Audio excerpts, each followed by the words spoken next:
आजच्या या कार्यक्रमाला उपस्थित माझे सर्व सहकारी शिक्षक, विद्यार्थी मित्रांनो,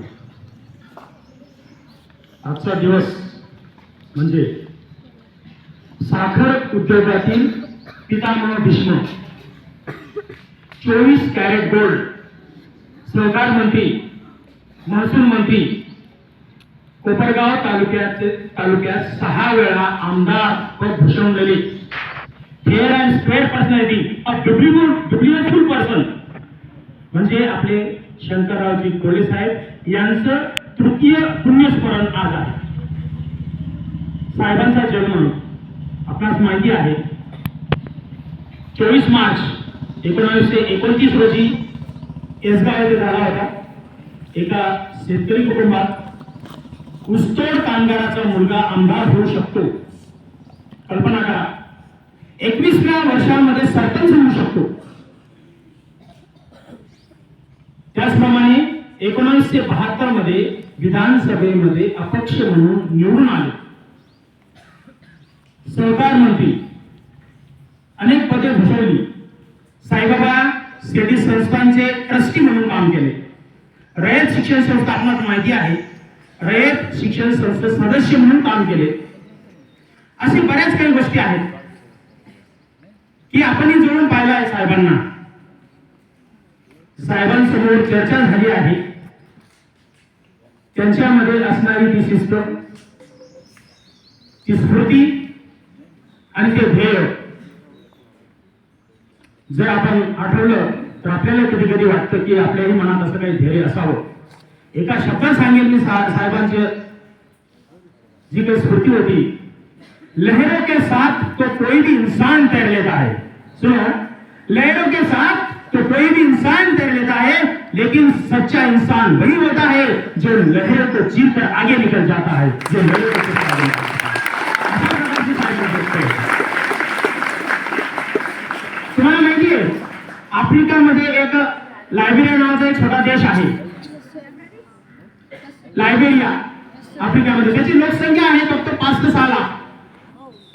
ज्यावेळेस साहेब तिथे गेले, या देशामध्ये असं आहे की जास्तीत जास्त मजूर जे आहेत, जास्तीत जास्त जी जनता आहे ती साखर ऊसाच्या शेतीमध्ये व्यस्त असते जास्त प्रमाणात.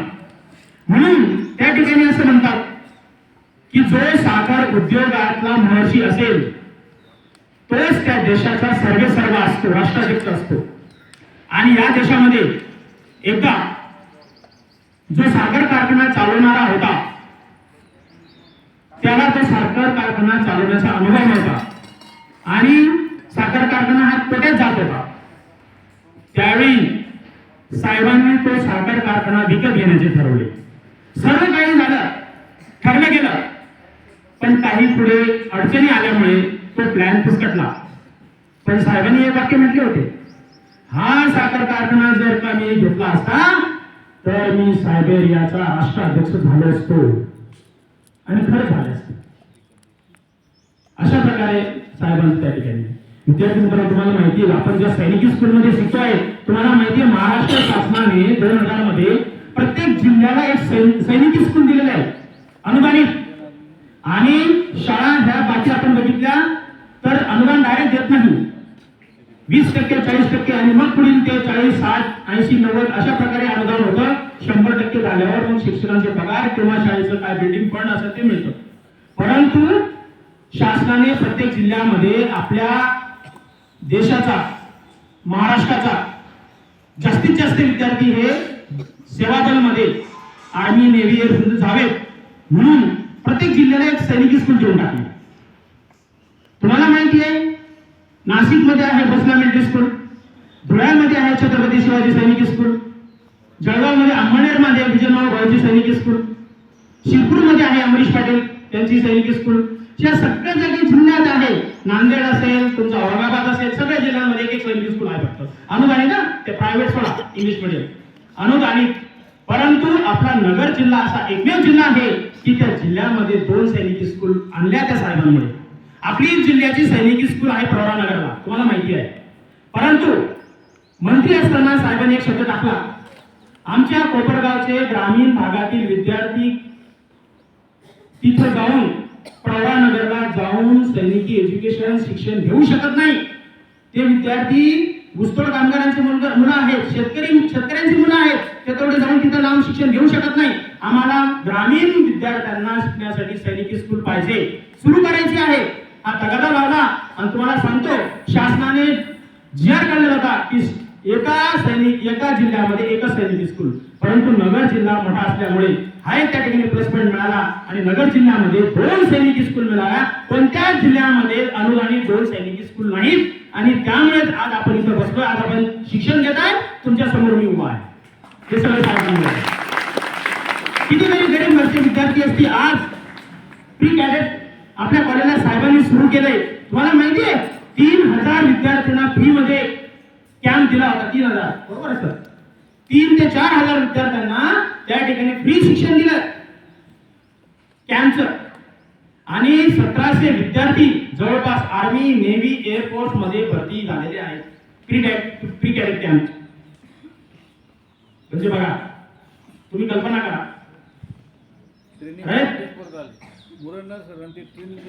सर सुद्धा त्या ठिकाणी ट्रेनिंगला होते, मुरंडकर सरांनी सुद्धा त्या ठिकाणी ट्रेनिंग घेतलेले आहे आणि आज त्यांनी आपल्या देशासाठी किती हो Bhaskar sir, Kolhe sir, yes आपल्या जे काही शिकवतात मिलिटरी इन्स्ट्रक्टर, या सर्वांनी तिथं ट्रेनिंग घेतलेलं आहे आणि आजही जे आहे तुम्हाला देत आहेत त्यांनी तिथं ट्रेनिंग दिलेलं आहे. साहेबांचं एकच होतं, सियाचीन मध्ये जायला कोणी तयार नव्हतं. ज्यावेळेस रक्षा मंत्री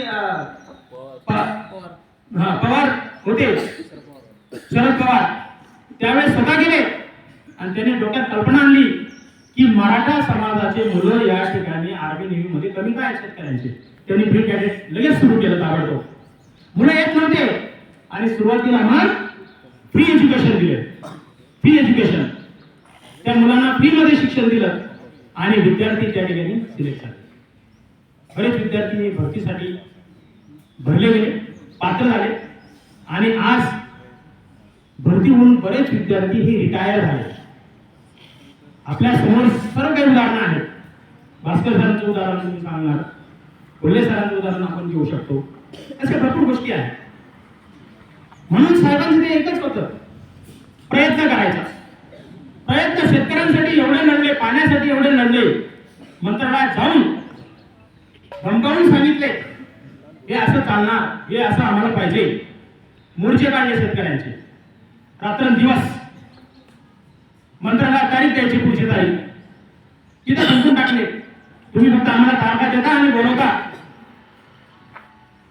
अक्षरशः त्यांना सुद्धा मजबूर होऊन जेवढे मंत्री होते ना त्यावेळेस ते सगळे म्हणायचे की साहेब म्हणे तुमच्या डोक्यामध्ये एवढा भविष्याच्या कल्पना येत्या कशा म्हणे, आम्ही विचारही करू शकत नाही, आमची मेंटॅलिटी तेवढी नाही, आमचं बुद्धी तेवढी विचारच करू शकत नाही म्हणे, एवढ्या कल्पना कशा येतात प्रत्येक क्षेत्रामध्ये. तो बोलायला अपूर्ण पडेल एवढ्या काही क्षेत्रांमध्ये साहेबांचा त्या ठिकाणी हात होता. प्रयत्न केला तो संपेपर्यंत सोडायचा नाही. म्हणजे आपण म्हणतो ना, लहरों से डरकर नैया पार नहीं होती, लहरों से डरकर नैया कभी पार नहीं होती, कोशिश करने वालों की कभी हार नहीं होती. नन्ही सी चींटी जब दाना लेकर चढ़ती है, नन्ही सी चींटी जब दाना लेकर चढ़ती है, चढ़ती दीवारों पे से 100 बार गिरती है, गिरकर चलना चढ़कर गिरना, आखिर उसकी मेहनत बेकार नहीं जाती क्योंकि कोशिश करने वाले की कभी हार नहीं होती. अशी कोशिश साहेबांनी केली आपल्या क्षेत्रामध्ये. सैनिकी स्कूल मिळण्यासाठी तेवढीच कोशिश केलेली आहे आणि सैनिकी स्कूल कोपरगाव मध्ये ग्रामीण शिक्षण संस्थेची आलेली आहे आणि अनुदानित आजपर्यंत किती विद्यार्थी आपले पासआउट आलेले आहेत, ऑफिसर झालेले आहेत. म्हणून आजच्या या औचित्य साधून पुन्हा 24 मार्चला साहेबांचा वाढदिवस आहे, ते 3रं पुण्यस्मरण आहे. म्हणून आपण सुद्धा काहीतरी आदर्श घेतला पाहिजे. देशासाठी जास्तीत जास्त मुलांनी त्या ठिकाणी आपल्या देशासाठी काहीतरी घेणं आहे, काहीतरी करावं. म्हणून सैनिकी स्कूल विद्यार्थ्यांना शिस्त लागेल, घरचे विद्यार्थी त्या ठिकाणी शिक्षण घेतील आणि चांगल्या पदावर जातील, देशाचा कारभार स्वीकारतील, या हेतूने साहेबांचं लक्ष होतं. आणि सगळ्यात महत्त्वाचं म्हणजे एनडीए वरती साहेबांचा फार जोर होता. म्हणून आजच्या या दिवशी आपल्या संजीवनी परिवारातर्फे मी साहेबांना या 3ऱ्या पुण्यस्मरण निमित्त आदरांजली वाहतो आणि या ठिकाणी थांबतो. धन्यवाद.